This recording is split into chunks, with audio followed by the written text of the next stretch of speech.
everyone! Welcome back to my channel. This is Intesa Kalam, and for today's video, samahan niyo po ako magluto ng stir-fried cabbage with fried fish block and tomato. Sobrang simple at sobrang dali lang po nito.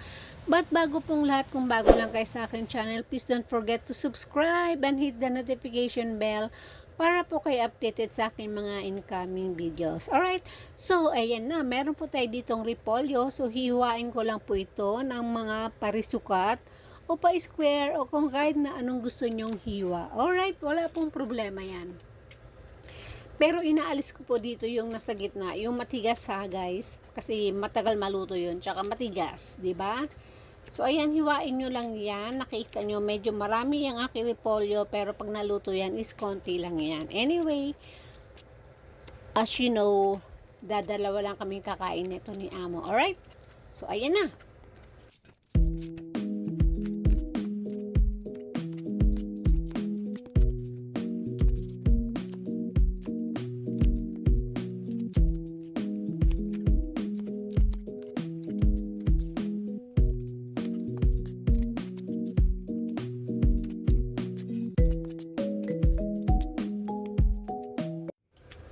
So, ito po yung tinatawag na fried fish block.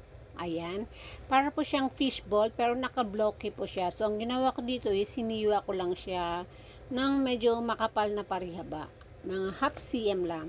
So, ayan. Hiwain nyo kung anong gusto nyo. Basta ako, yung tamang lang, bite size lang. Okay? At syempre, meron tayo ditong crushed garlic o bawang. Ayan.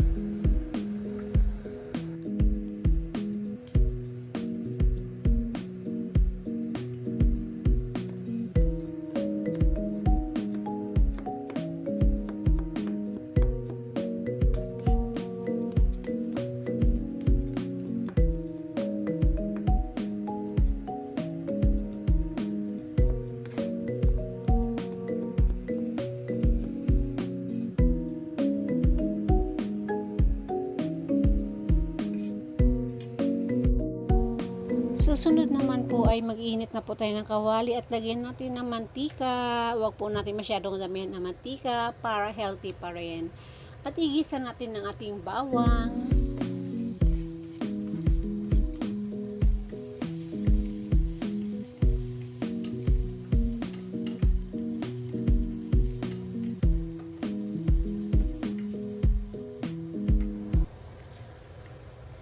Tapos isunod naman natin yung ating fish block. Ayan na po, nakikita nyo. Ganyan po yung hiwa na ginawa ko guys.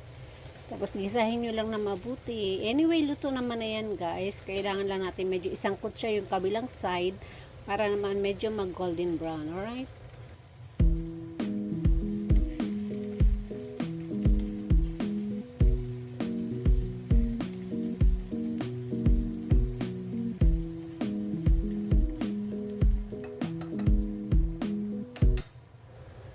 Then next, yung ating repolyo. Igisa lang natin lahat yan guys. Lahat gisa-gisa.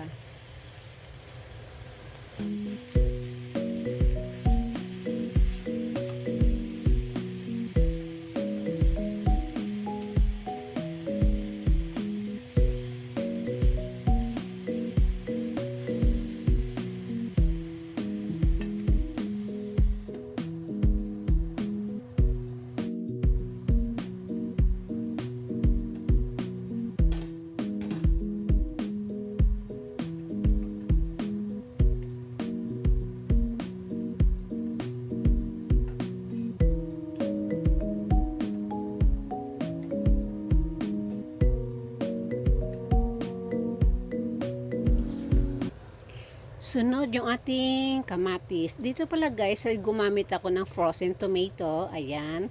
So, dito hindi na tayo magdadagdag ng any seasoning o ng tubig. Kasi yung repolyo is matubig na siya. Tapos yung ginamit ko pa na kamatis is frozen. So, meron siyang tubig. So, hindi po taga ako gumamit dito ng tubig o hindi ako nagdagdag ng tubig o kahit na anong seasoning kasi manamis-namis po to guys, promise. Thank me later. Healthy pa, di ba? Walang asin.